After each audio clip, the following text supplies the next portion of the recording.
Alright, ladies and gentlemen, we're here for the 5th round of the Dive Bomb Arc Formula 1 Championship. Hopefully we don't actually have any dive bombs in this Grand Prix. It's Monte Carlo time, which means get ready for 39 laps of me struggling to talk about the absolutely nothing that's happening. Because Monaco isn't just the hardest track for drivers, it's also the hardest track for commentary, because nothing's ever happening. Already a bit of the way through the qualifying session, the PlayStation broadcast services decided to have a slow start to the evening. But now we are officially underway in this broadcast. Already, the current professional pole is an 11.82 from Ethan Fonseca. But I know darn well that those lap times are going to get faster by the end because, well, there's one example, Francis Farrand with an 11.57. But I'm thinking a pole is going to be a mid-10 if it gets set perfectly.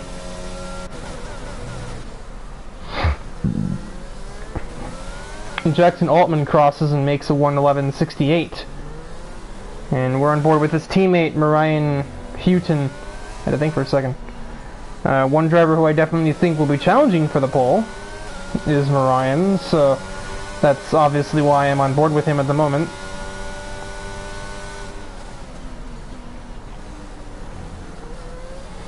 As we just watched, I think that was Jake Scarborough may have turned into the Nouvelle chicane a bit too early. And off goes that Pirelli tire. Speaking of turning in too early, Marion does that precise thing. He tags the wall slightly.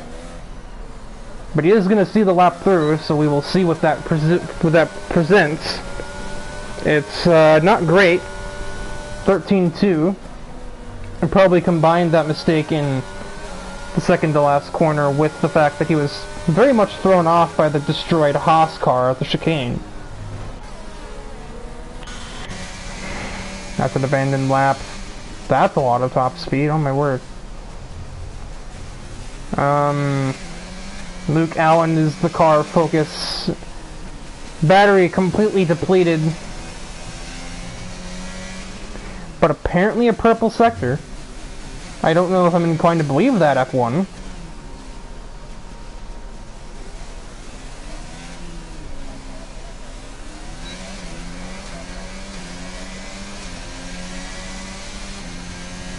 Yeah, no, 14.6, definitely not pole.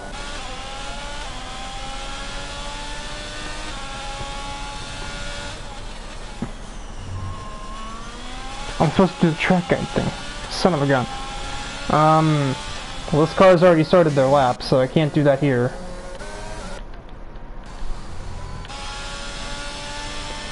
Well, let's ride on board with the one who's taken so many poles this season. When they get around to the start of the lap, it will be the archetypical track guide, as Al Hazmi takes provisional pole on 11.50 for Williams.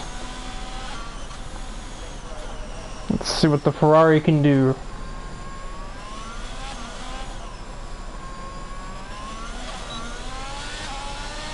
Onto the very not so straight front straight. Into turn 1 at Sandoval, a weird straight braking zone into a medium speed corner that kind of tightens on exit. Up the hill, into Massenet. Downforce carrying you through up to Casino Square. Avoid that hump as you slow down for Mirabeau. I always get those two names confused. In through the lowest hairpin. Don't hit that curb now. Doesn't help you anymore. Portier. Apparently that's both those right-handers. Into the tunnel, where if you're hitting 180, you probably have too little downforce. Into the Nouvelle chicane. Watch for track limits here as I open my mouth. Okay, who's next? Kyler Boggs is maybe on a lap? He's going awfully fast if he's not. Through Tobac on a barrage. Louis Chiron, the rest of the swimming pool chicane. Very hard to get right, very easy to just clip a curb or a wall. Loras Cass, which is exactly what he's done, and then I didn't even know the last corner had a name. But basically just stay on the line there. Obviously. And that's apparently called Anthony Noggs? Anthony Nohes? Knows? I don't know. I don't knows. In the middle of that, the two Alfa Romeo drivers went first and third on the board. Pacheco with an 11:45 to be the current pole sitter. Francis is making his way up to the last turn though, and he's up by enough to take that spot away. So we'll see if the sector timers don't lie. There's a 10.9 for the Mercedes driver. That'll be provisional pole, and that's the first, I would say that's the first real lap of this session. As we've eclipsed the halfway mark of this session, and we finally busted into the 10s.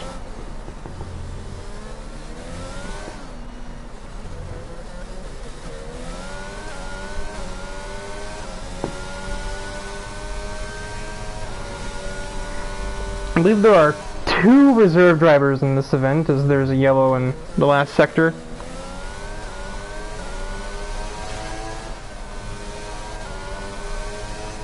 Gabe Gazzola has exited. I believe there's been a miscommunication, because I think his car is taken.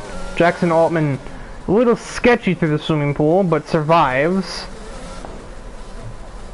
Out of the final turn, this should be pretty fast.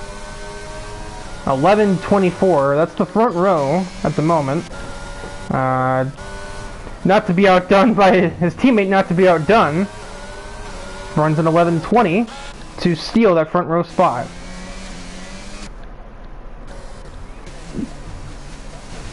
No. And Fidel Fabian with a 12.5 flat.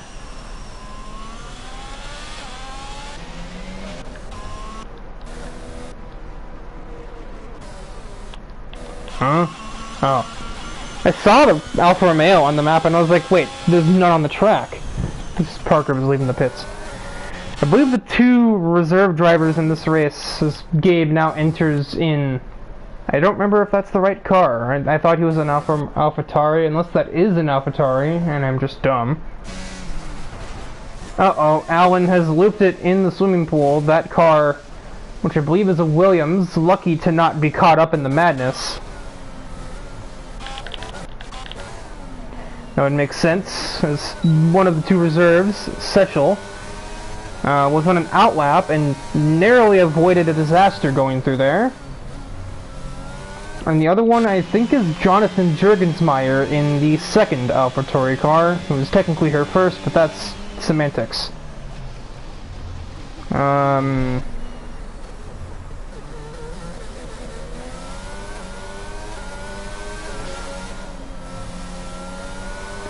Both Tyler Crabtree through the final sector. Up by a couple of tenths through sector 2. Nearly misses the swimming pool, but survives. Let's see what kind of gains he has made here. Somebody moved. Oh, it was Jurgensmeyer. As Crabtree improves his time, but not his position on the board, I don't think. Actually, no, he jumped 2. He jumped the Ferraris. The reserve, Jonathan Jurgensmeyer, goes from about 11th to P4 on the board, 11:36. That'll certainly put people on notice right there. There was somebody parked over there.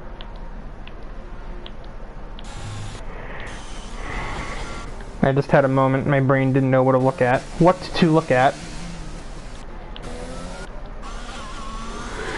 Fonseca emerges from the pit lane.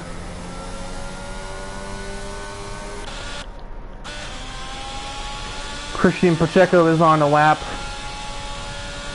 He is a threat to get pole if he hooks up perfectly. He barely survives the harbor chicane. Bit of an understeer through to back, but he's up by 6.5 tenths. More understeer going through the swimming pool.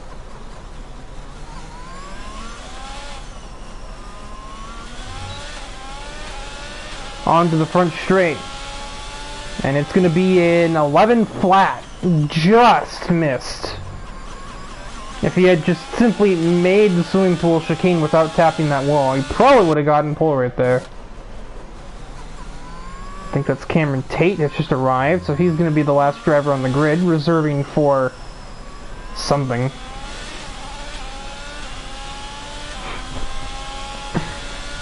Christian's teammate, Jonathan Parker, is also on a lap. His battery very low. Actually, it doesn't seem like he's on one. His battery's not being deployed either. Ethan Fonseca is on his lap, and he's one that I'm really expecting to... he has to have more in it than this.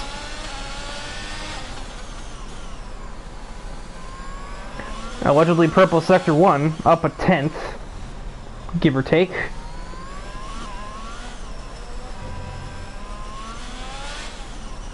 Oh, it's the Red Bull. That's the missing vehicle.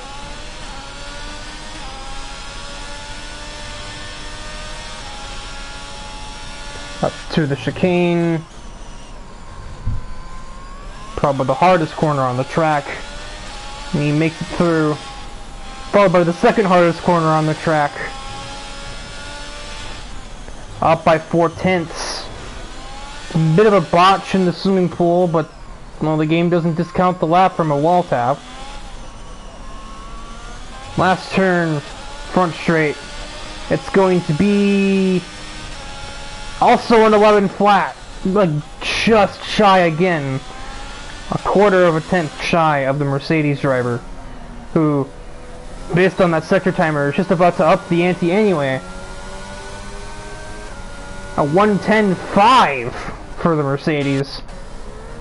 That's throwing down the gauntlet for everybody else who can possibly challenge from here.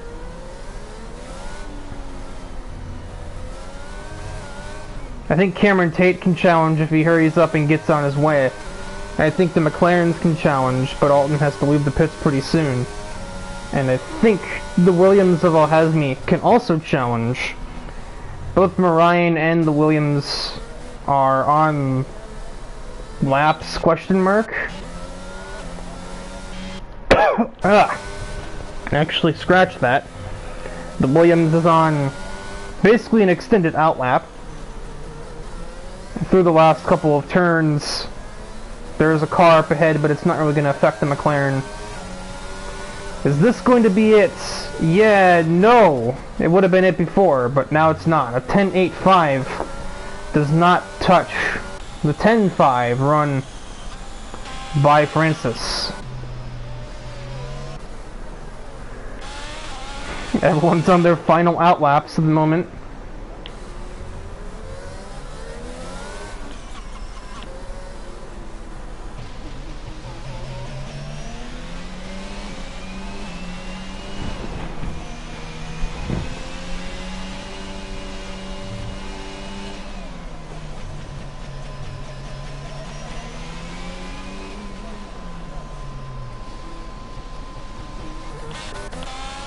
And Fidel just moved up a couple of spots on the board.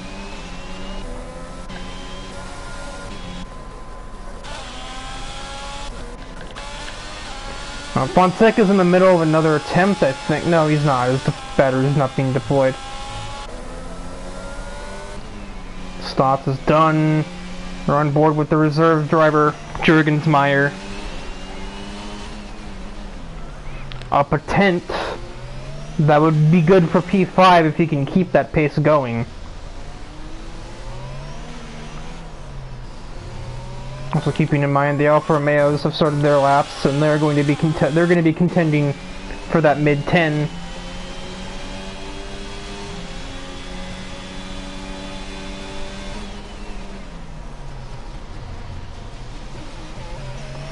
The AlphaTauri driver is flirting with track limits, but manages to stay valid.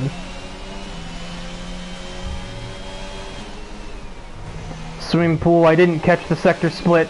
Has to collect it out of the swimming pool chicane. Car is pitting, it will not be obstructive. What will it be for the reserve for AlphaTauri? And 11:31 does not improve his position. Cameron Tate manages an 11:39. So it's going to be Jackson Altman versus Alfa Romeo and this Williams. Williams. Yep, okay, I'm playing McCrowns now. The Williams driver runs an 11:21, so small gains. Ooh, whoa, too much throttle. Overcooks it is the McLaren. Overcooks it is the McLaren. At this Tyler Crabtree runs an immense 10.91. He's going to steal the second row with that shocking lap. Oh, that's a shocker. Or, no, that's not a shocker. I really need to wear my definitions of words here. Throw it in reverse, AJ!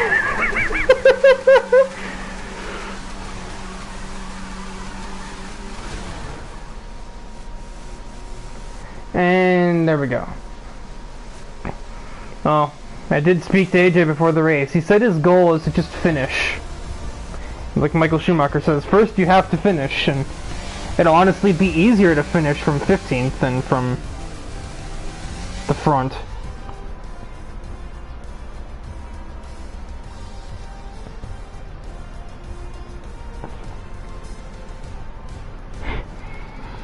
As I'll have to try and read these names because the formation lap is turned off. I am aware of that this week.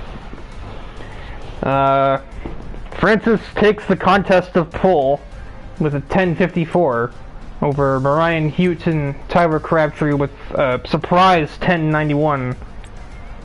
Ethan Fonseca, Christian Pacheco, Abdul Al-Hazmi in the Williams. Jackson Altman, the reserve, Jurgensmeyer, Cameron Tate, also a reserve, and Johnny Parker, the last of the top 10 starters. Can't read through everyone because I only get 30 seconds. And when the formation laps worked, I used to scroll through the running order on the formation lap to go through the grid order, but now I can't do that because there isn't going to be one.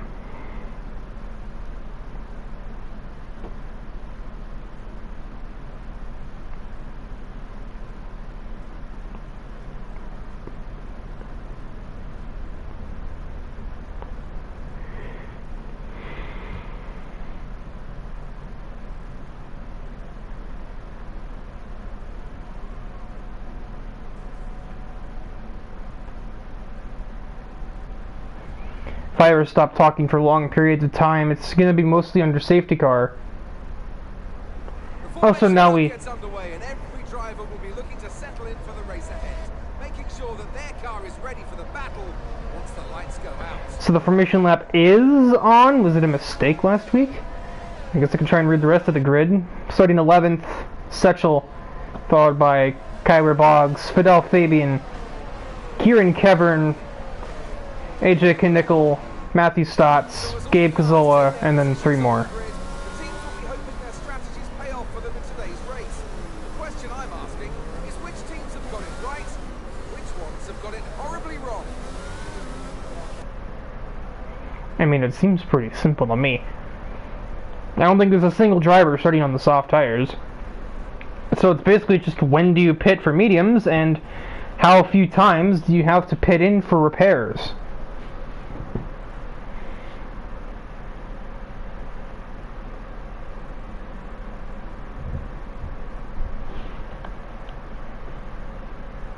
Oops, that's the wrong button.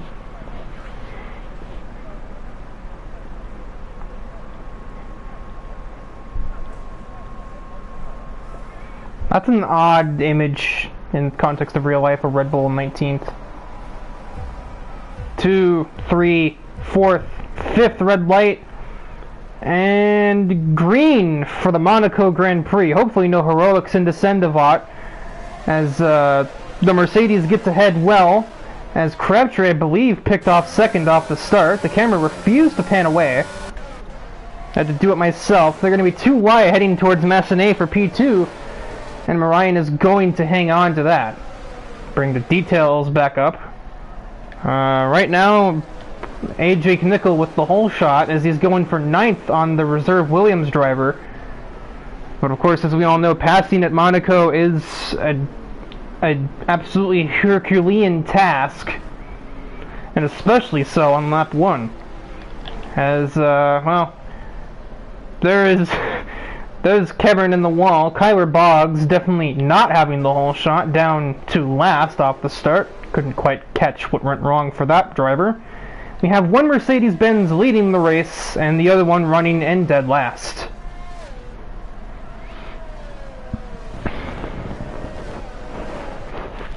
There's going to be so many crashes. Yeah. That's kind of a given. That's sort of an occupational hazard when it comes to Monte Carlo. There will be crashes. They will be silly. Speaking of silly, Francis with an absolutely storming 14-second lap time. I was not aware we were in Bristol. What? Codemasters, please. Oh boy. So I can get out of this camera and begin to focus on... Let's see, well, there's no one really close together. Now comes the difficult part as the commentator. I have to try and manufacture interesting commentary as 20 people riding the world's slowest conga line.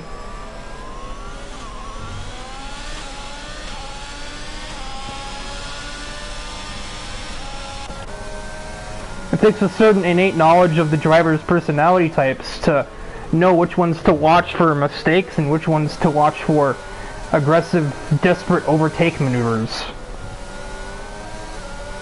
I guess that's one of the advantages of being in Dive Bomb Arc for... Where'd that winglet come from? One of the advantages of being involved in Dive Bomb Auto Racing Connected for 7 years, I am plenty familiar with most of this grid's drivers. Not all of them, but some of them I've known for close to half a decade now. For better or worse, Dive Bomb Arc has quite a community feel, even if sometimes it doesn't feel like the community is the most tolerant. Speaking of, 2 reserves battling each other, I think Setchel just decided, you know, this isn't really my problem, you just go on ahead. I choose life, not a DNF. Johnny Parker fakes a dive going to Mirabeau, but decides to wait till later. I don't know, I think later is all relative in terms of Monaco. I think Parker also got a bit of a shove from that Red Bull going through the hairpin. Almost a chicane. That's a weird looking chicane right there.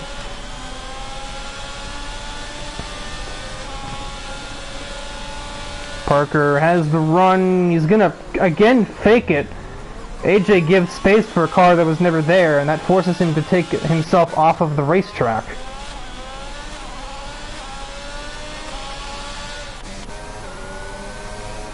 The interval sectors are going to be my best friend here. That's what tells me where to look. As Cameron Tate wanted to go on the outside of Parker at Rascasse. That doesn't work. That hasn't worked in a few decades, my man. Parker will out-drag AJ using DRS and descend Devant. AJ gets a penalty for trying to give Johnny Parker space on the circuit. Heaven forbid. And Cameron Tate, no holds barred, down the inside of Massenet. And I don't think AJ backed out of that one. That's just pure overtake from the Red Bull Reserve. Gabe Cazola with a less than ideal exit from Casino Square gives Fidel a spot. And Cameron Tate gets around Johnny Parker for P8. AJ tried to follow him through on the exit of the hairpin, but could not.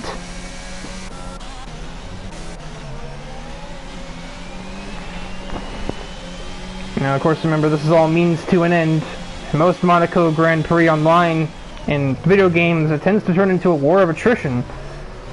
We're honestly just waiting for shoot a drop. Comedic timing. I apologize, Carter Ritchie. That's probably my fault. I like indirectly commentators cursed, even though I didn't even say their name.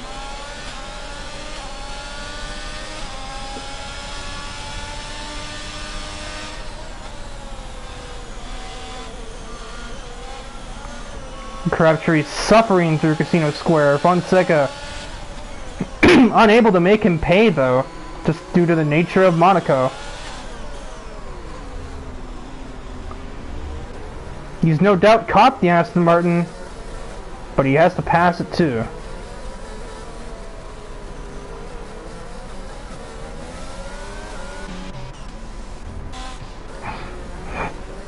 Why isn't there like a page down button? That'd be great.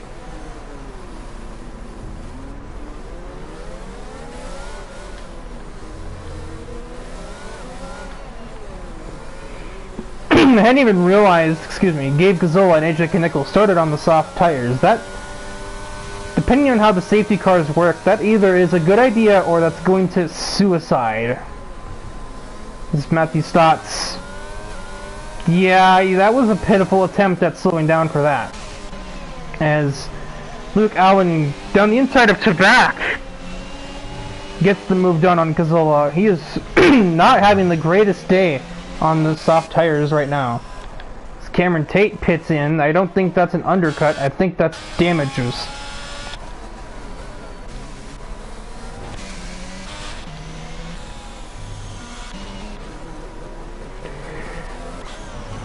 As the great Crabtree train of 2022 proceeds down the hill towards Portier. There's 4 cars in tow, and I'm sure it's only a case of time before that train gets even bigger.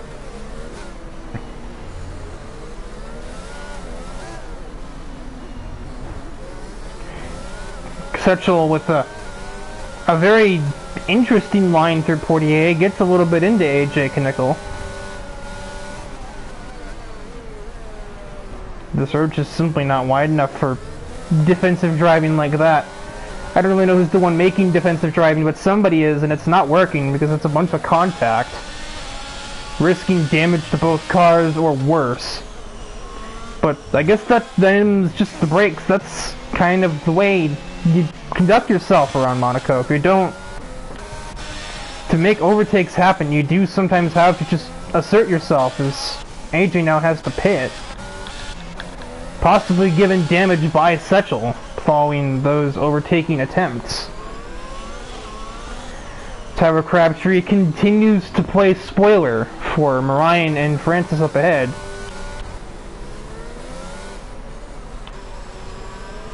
Blue fade.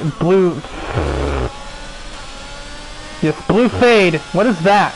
Blue flags seem to be in effect, as I believe that is Kieran and Kevin ahead. As there's a yellow in sector 1-2. Cameron Tate is around and he's just given up. I do believe you're supposed to do that in the pit lane, not in the middle of the racetrack. As Kieran Kevin retires from the session, he has also given up, and he has also not done it in the pit lane. And his car is actually still, in fact, disrupting the battle for third place.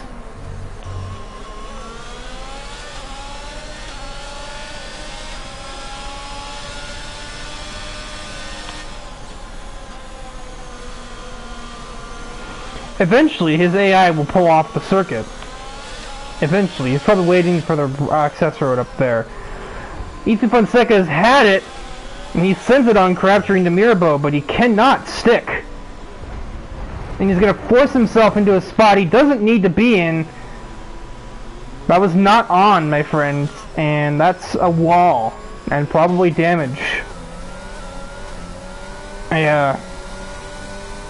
If I'm going to be blunt, that is definitely on the Ferrari. He's on the outside of a hairpin where you enter at 26 miles an hour. I think at that point, the overtake attempt has failed. Just wait for the next try. So his AI has still not left the circuit. I don't know when it's ever going to, if it's ever going to. It wouldn't necessarily surprise me if it doesn't ever.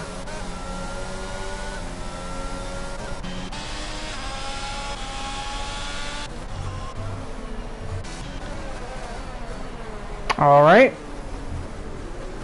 switch to Kyler Boggs' perspective and see him just slightly misjudging the braking point and giving the business.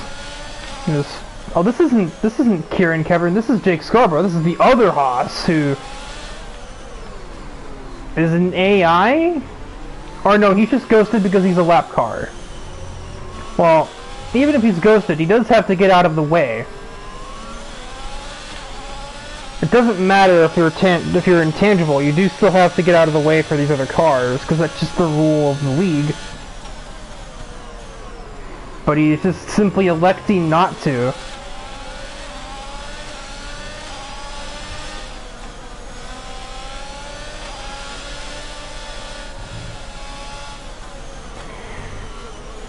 I don't know, is this a player or is this an AI? I can't even tell.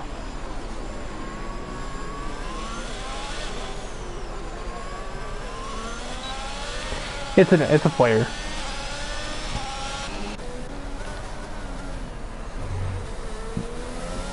All of the cars have negotiated him. He managed to avoid a penalty, at least avoid a blue flag penalty. He gets a penalty for corner cutting. Yeah? Hold on to her, Gabe. Ooh, boy. Impressive car control from what I can only assume was more contact with the AMG. Again, keyword assume. I mean, we know what happens when I assume, but I've also known Kyler Boggs for a while. And we saw him make contact at that corner on the previous lap.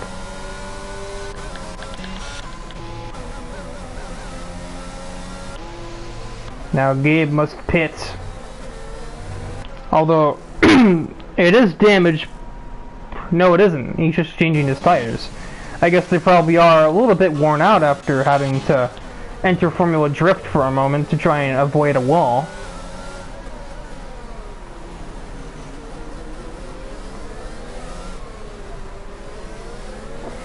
More flags of the blue variety are being displayed. I don't know what for. I see. I now know what for. I probably should have been able to guess. Whoa! Altman with a bit of a tank slapper. He manages to see it coming, though, at least. That's the important part.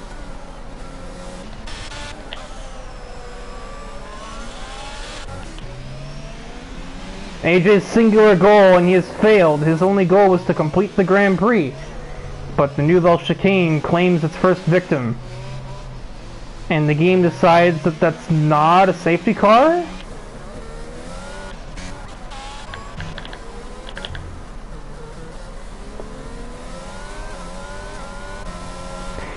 I guess not.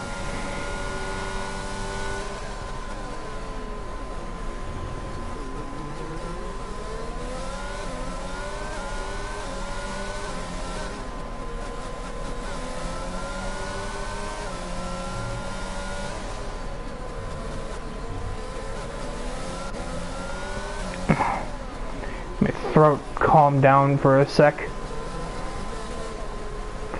The great Crabtree train of 2022 persists onward. As well, now he's only holding up 2 cars. Surprisingly, nobody has really caught back up to it yet.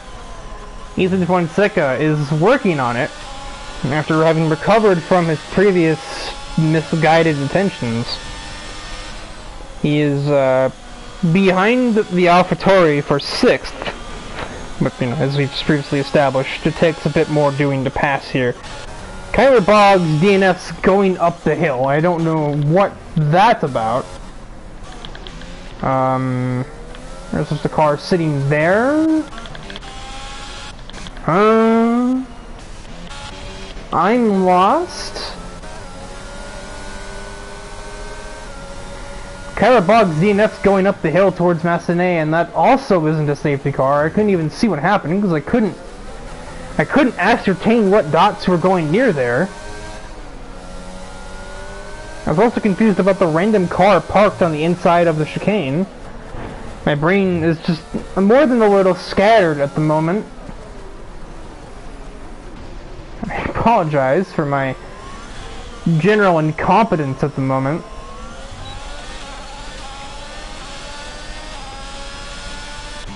But hey, I'm still doing probably a little better than the real-life Monaco broadcasters.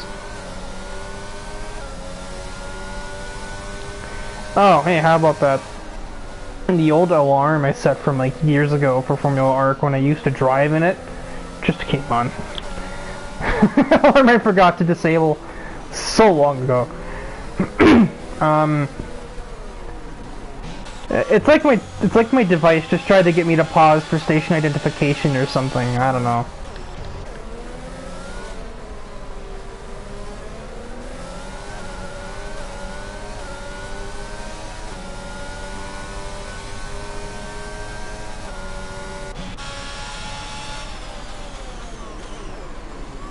Whoa there, Junior.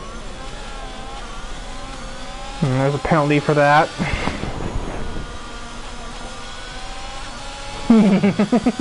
Glad to hear that, Owen.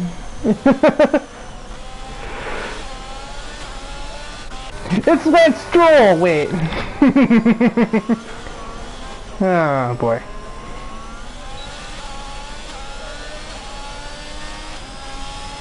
Stop if you watch this. You're just driving an Aston Martin, you're not Lance Stroll.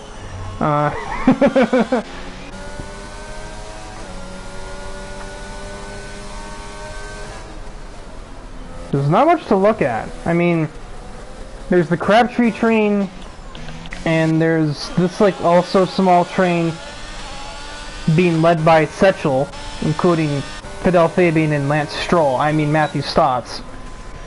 But until we get to those pit stops, there's not much of note, which those pit stops shouldn't be too long from now. At least the first of them, because I think around 16, 17 you'll want to make an undercut. Or just pit on 18, 19 to be a normal person.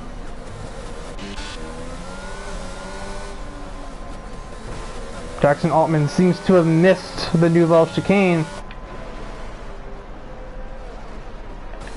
I can't see any damage if he has any. But obviously he does.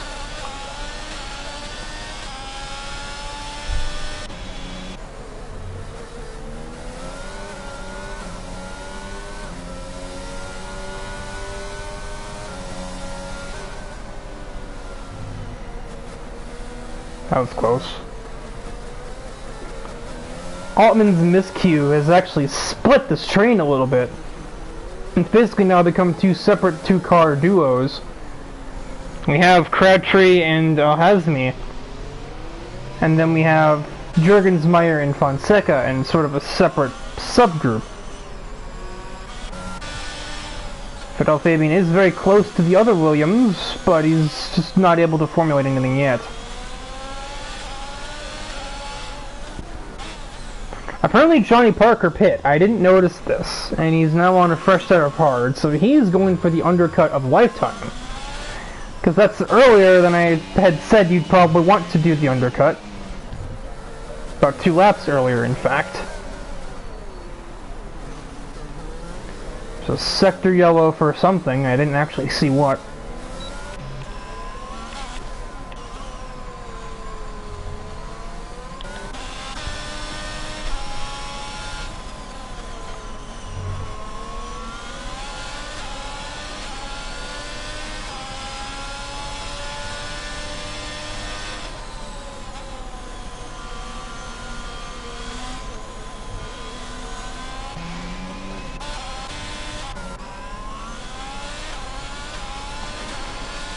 Somewhere along the way, Fidel made a misstep.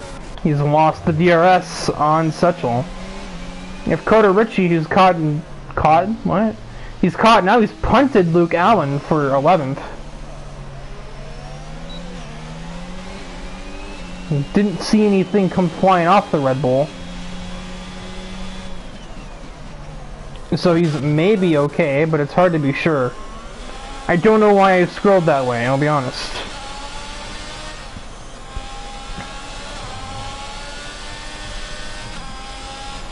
Matthew Stotts is left. I guess that's maybe a disconnect because his car is still on the track.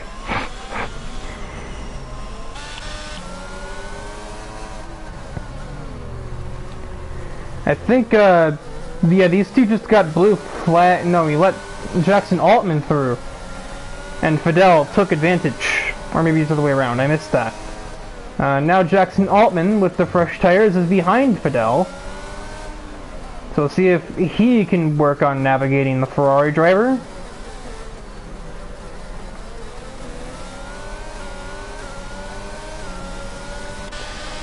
Now, Fidel doesn't seem to particularly care. It's not his problem, so far as he is concerned.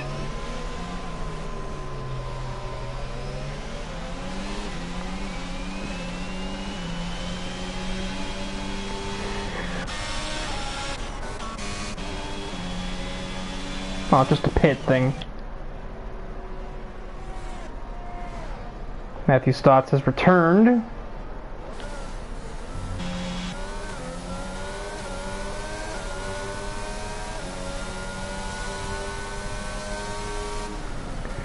There's a fly in my room.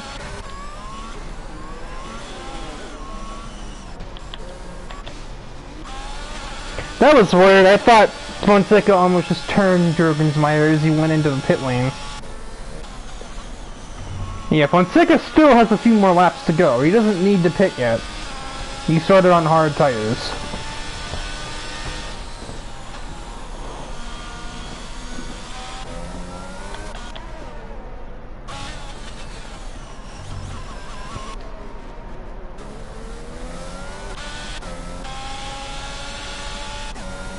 Parker gets ahead of Al-Hazmi and Jurgensmeyer.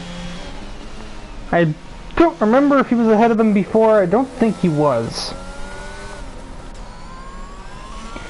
So that's an undercut, and this track, the little bit of tire wear is not going to be a whole lot compared to track position, as Setchel has had a problem through Rasgas, some unknown description.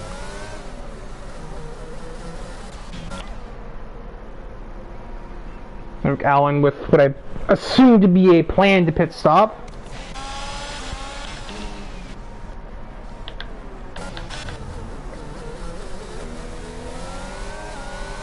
Altman's up to the back of the AlphaTauri of Jurgensmeyer.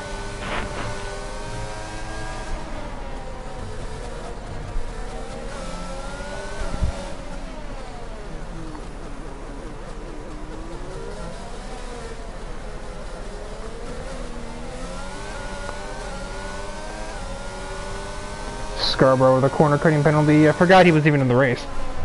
Well, Altman gives a punch to the back of the AlphaTauri, Tauri, whatever, Centaur. Either he botched Massenet or he's got some wing damage by the looks of that turn-in. Carter Ritchie pits in. That seems like it was probably scheduled.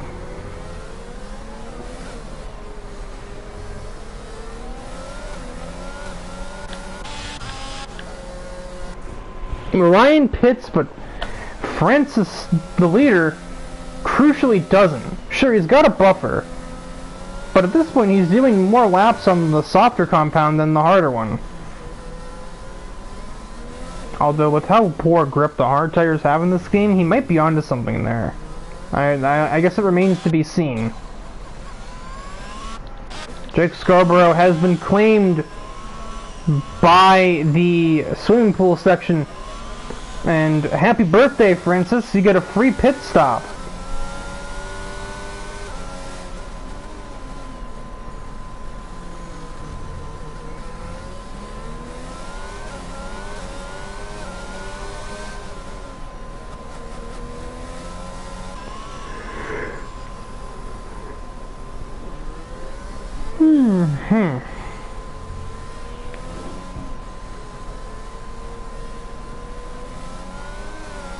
And especially here at Monaco, that is going to be crucial. How the heck?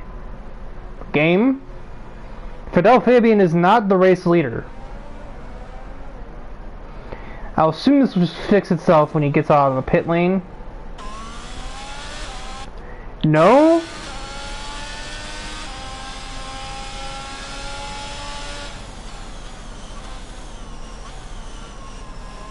Codemasters.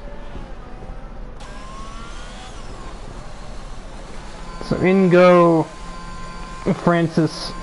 Fonseca has certainly been blindsided by this. No, he started on those hards. He's fine. Never mind. Why did I think he started on mediums? How do you think he got onto the hards, Riker? They just teleport onto his car. So this has actually benefited Fonseca more than it has Francis. It's obviously benefited Francis, but it's really helped Fonseca because he's going to be on the softer, faster tires.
I've seen some things. I think the vast majority of the excuse me. I think the vast majority of the field can get to the end from here.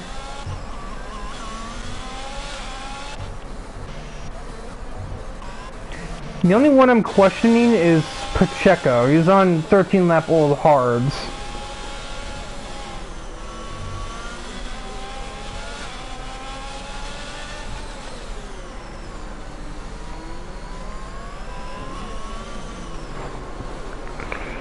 They probably will make it, but it's gonna be a close thing. He may be in or very close to the puncture window by the end of the Grand Prix. He's also a lap down somehow in all of this. I don't remember this taking place.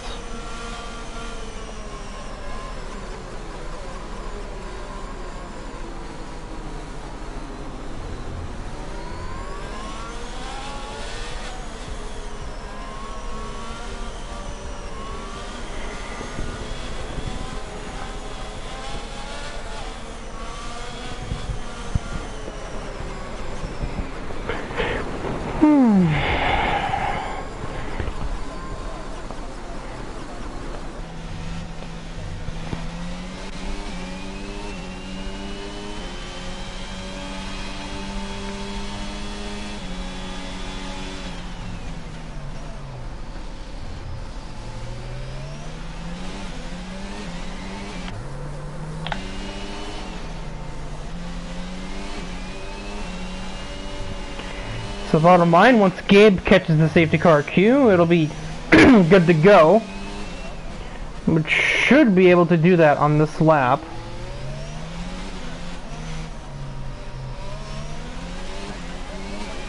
Even if he couldn't, I'm not sure if the safety car would wait another lap for a driver who's multiple laps down. Don't quote me on that.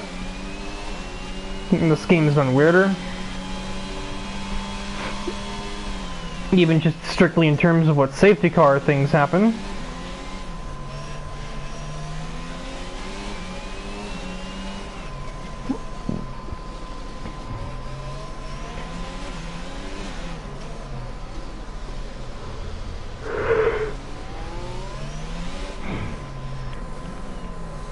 So with basically the whole field here, as we get set for the safety car restart, the running order is Francis Farrand, I don't know, Marion Houghton, safety cars in this lap, Ethan Fonseca, Johnny Parker, Tyler Crabtree, the train's been a bit derailed, Al Hazmi in the Williams, Jonathan Jurgensmeyer, Fidel Fabian, Matthew Stotts, Jackson Altman, and then Luke Allen, Carter Ritchie, Christian Pacheco, Setchel are a lap down, and then Gabe Gazzola is 2 down. And we are green once more from Monaco, and remember the tires are cold, so anything can happen here. The Red Bull has to get out of the way. The Alpine also will in a moment. Got a squeeze going on. Now has me wisely retreats. This is not the time to do that.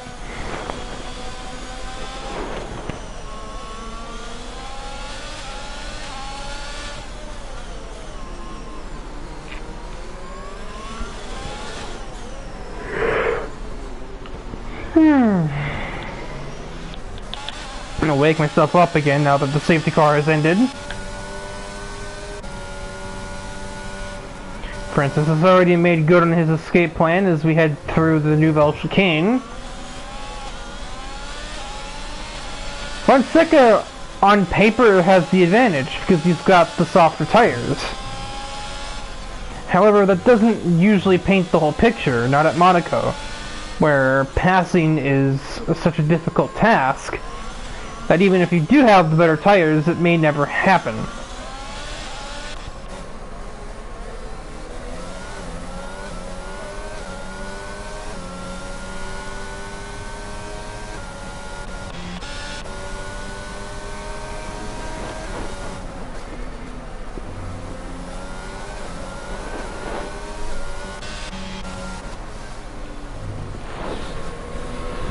Time penalties here above most other circuits can really kill you because everyone runs so close together here. That's not Parker, that's Pacheco. Everyone runs so close together here, a 3-second penalty would lose Crabtree 3 places right now. He would fall back to 8th off of that 3-second alone.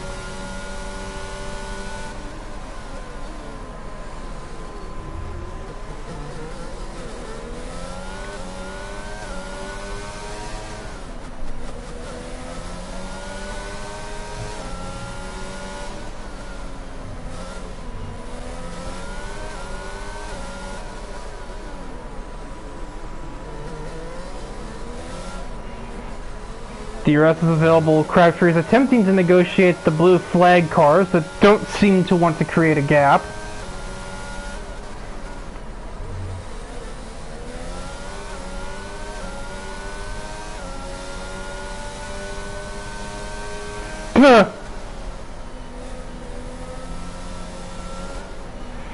That was a weird overtake. I don't even know if that's allowed.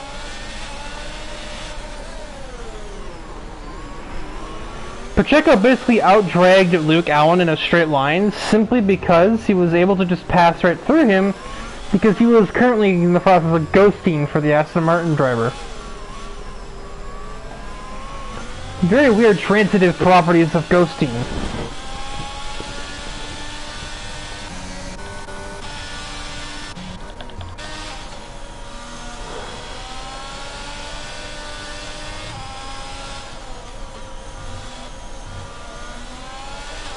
Even with the better tires, Fonseca isn't even getting all that close to his opponents. And Francis is able to just kind of escape comfortably.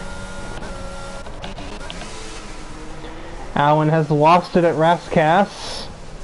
And he pits in for new tires following that, but gets hit with a speeding penalty as if things weren't bad enough for Alpine as a whole. He gets hit with the combo move. I did not mean to do that.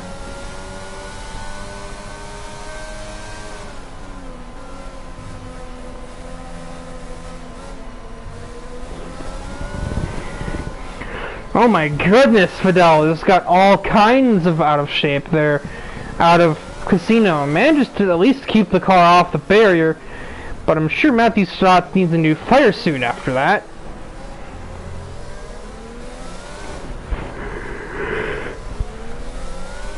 Ugh. Excuse me, I assure you I slept perfectly fine. I don't know what's going on here.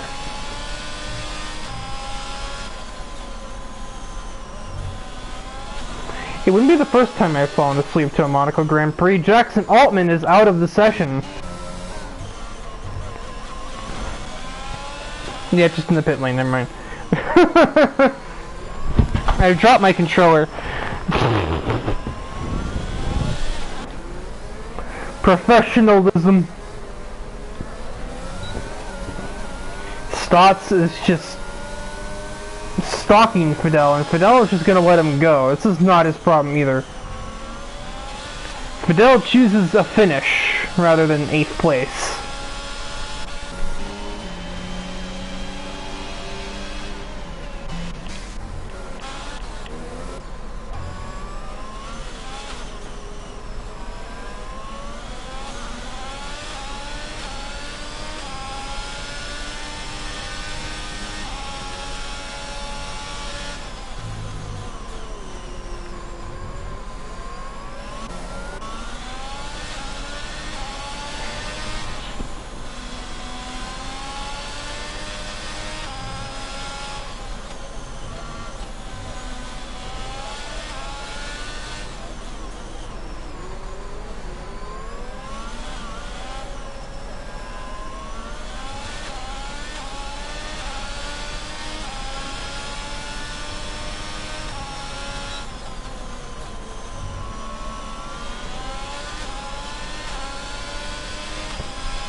There's no point in looking back there with the Red Bull because that's not even a pass for position, really. I mean, it is, but it's just like, it's an AI car. And it's pass for 11th, so there's no points there. Crabtree continues to block, not block people like offensively, but like just be in the way and be ahead of people. How dare he?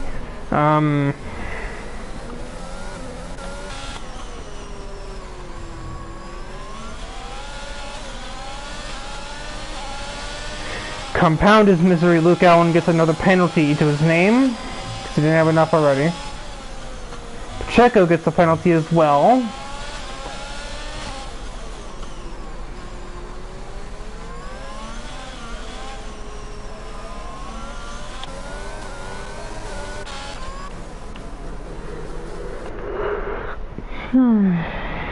More penalties.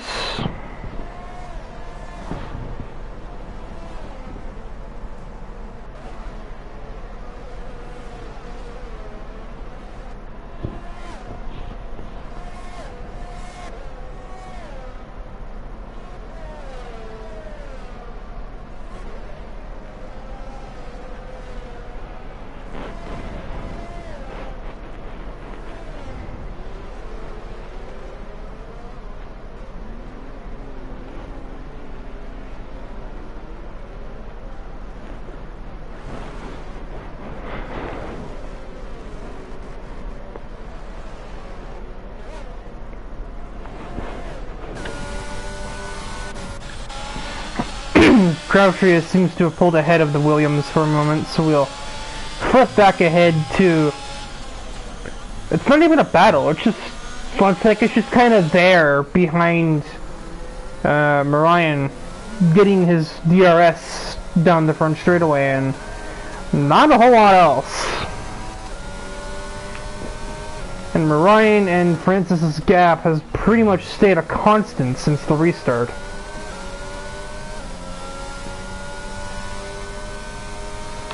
Yeah, like I said before, this is the hardest part of Monaco for a commentator. There's nothing happening. There's no action to, like, make exciting. I can't just manufacture excitement.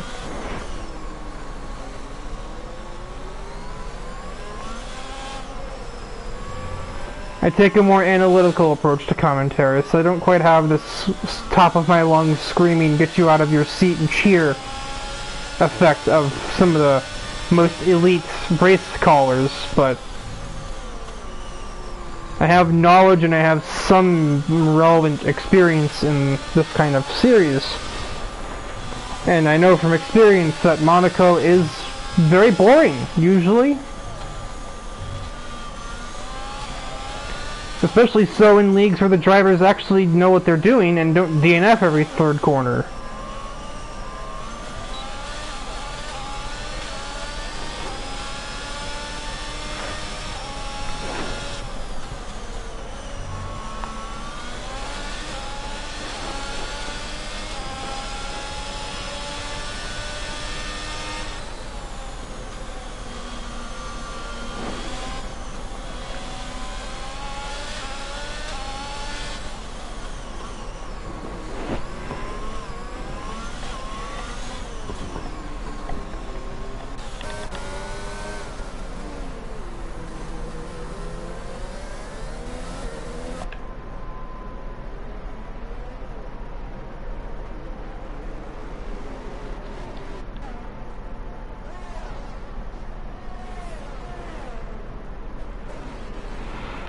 The old running hashtag of save the commentator doesn't even apply here because you can't do that. Not at this track.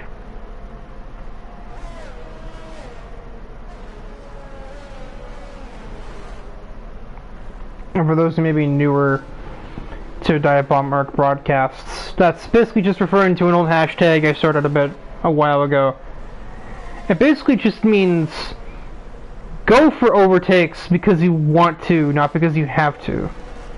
You know, Fonseca could just push everything he's got and get up to and overtake the McLaren ahead.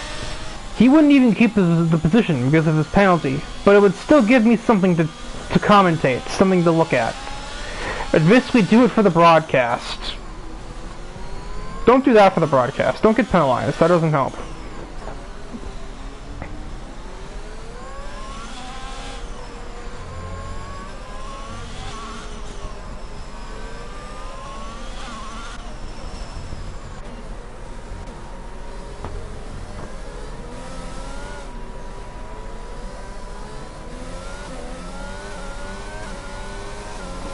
Likewise, too, Tyler Crabtree has a time penalty.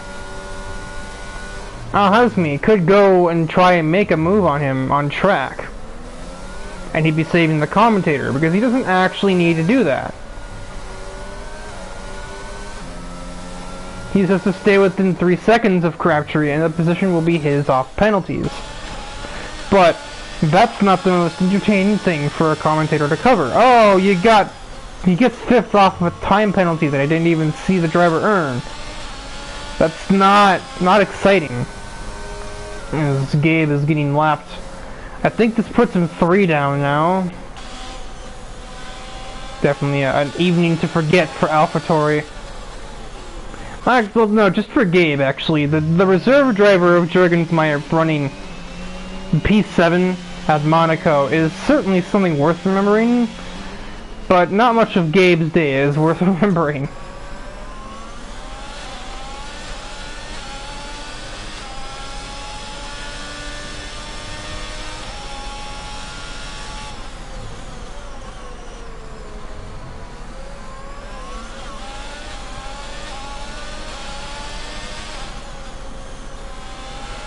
Ugh. Barely even got the car to bite for Tavac. That was almost a bad decision. That was just generally almost not good.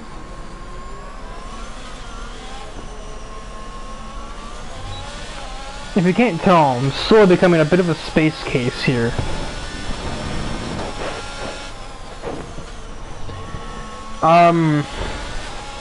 This is interesting.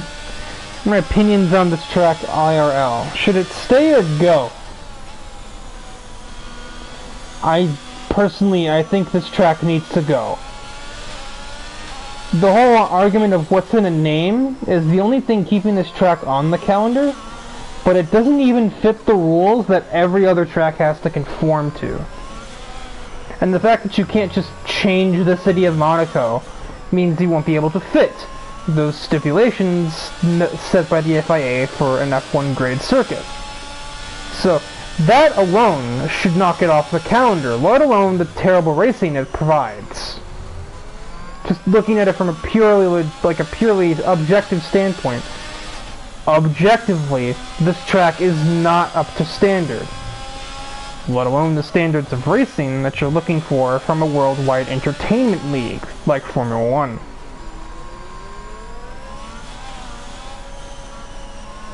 So, no. I don't think it should stay. I think it needs to go away. Especially when we're getting so many other street circuits on the calendar. Miami, Vegas, Jeddah. It's starting to look like Formula E now rather than Formula 1. You got all these street circuits, and while most of them are pretty good, eventually we'll have a couple of bad ones. I can only imagine the Hanoi street circuit, had that ever made it to, had that ever come to be, probably would have been the first of those based on what I could tell you from F1 2020, where it definitely wasn't very good.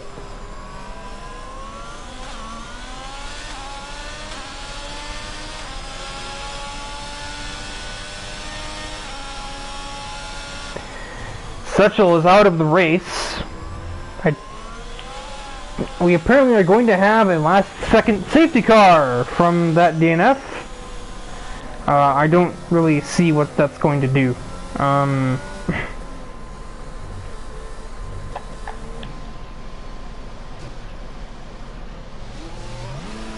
You need directions, game?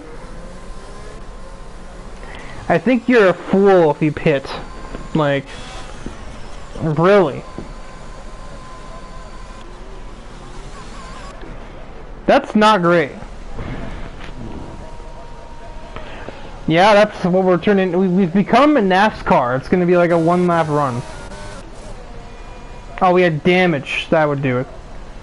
And a stop-go. Okay, yeah, I'm missing critical details here, clearly. Pacheco also pits. He's a lap down. Doesn't really matter as much. Fonseca continues to further decrease his points haul. I mean, the safety car definitely blindsided him, so what else are you gonna do?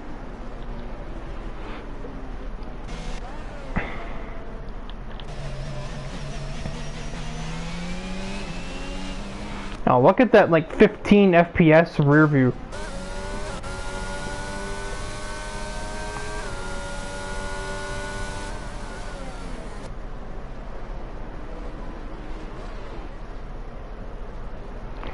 Huh?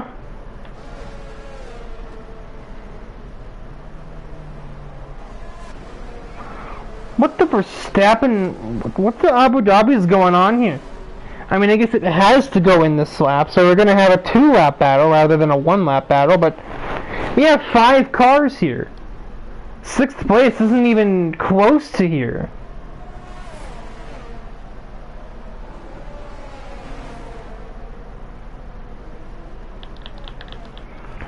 Well, I guess we're green again from Monaco for a green-white checkered finish. NASCAR overtime, as it were. Even though this is technically the regularly scheduled race distance, but that's beside the point.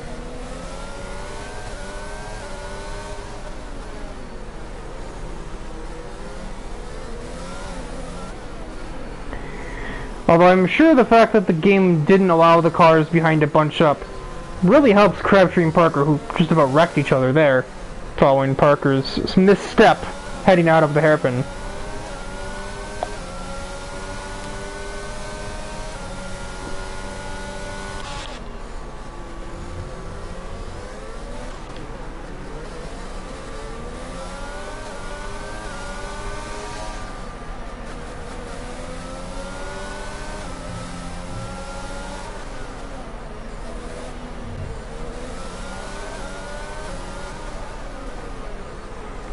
Now these drivers have the same number of... No, they don't. Never mind. Wasn't even aware Crabtree had 6 seconds. Pacheco has missed the chicane. The chicane. Yep, that's a chicane. It doesn't necessarily matter. There's nobody near him anyway. So does Crabtree decide to save the commentator? Does he mess with his buddy Parker a bit? Oh, he absolutely does. He gets right into the back of him, actually. And Al-Hazmi is just rubbing his hands together back here like, yes, fight for my amusement, fools.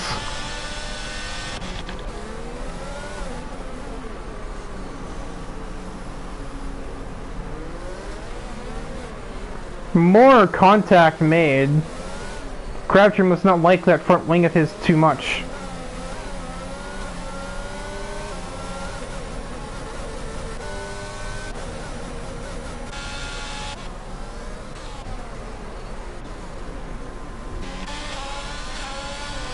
Fonseca has a peek on Jurgensmeyer. This is going to be purely on track since Fonseca has a penalty anyway. He's going to save the commentator and just ship it down the inside of the AlphaTauri. He is not clear. Now he is clear, but the penalty is going to give Jurgensmeyer the spot anyway. Well, he has led all 39 laps, looking a bit like Lewis Hamilton here. Francis Ferrand takes a almost undoubted victory here at Monaco. Abdurrahman Al-Azmi, I think, something like that, takes the podium for now, and Tyler Crabtree takes 4th. What in the world happened to Parker? Why is he 30 seconds behind now? That doesn't make any sense. Nice race director.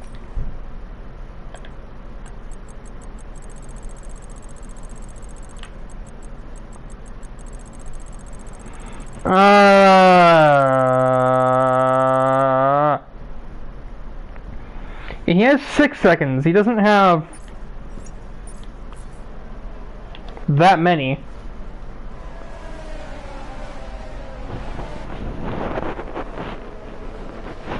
It's like the acid ran out of fuel at the end. I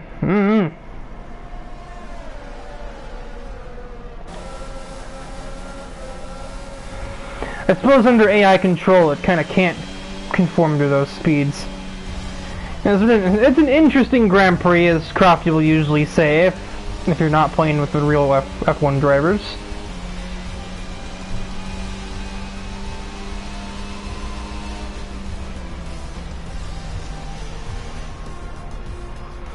Carter Ritchie gets driver of the day, but I don't even think he scored points.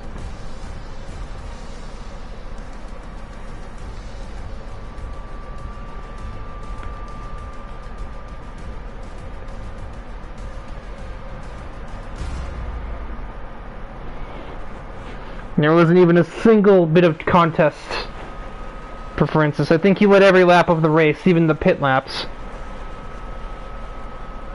Got pole. I don't know if he actually got fastest lap, so I don't know if he has the Grand Slam or not. I'd have to look at his second fastest lap, because the 14-second lap is obviously a lie.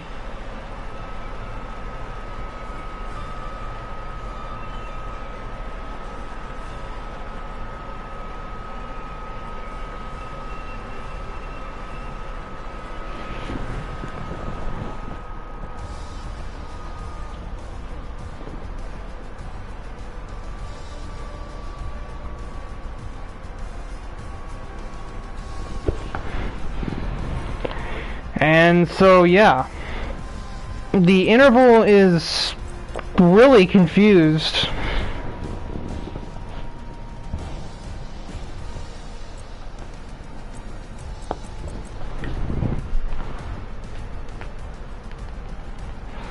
Was Parker spun or something? I don't know. I think my own vote for driver of the day. That's probably going to be Jurgensmeyer, though. That's a reserve driver who just scored 5th place at Monte Carlo. But that'll wrap things up here for this presentation of the, I guess what would be the DAF1 championship now, Diablomark Formula 1. Next week I can only assume is Azerbaijan if this is Monaco. So until then, goodbye.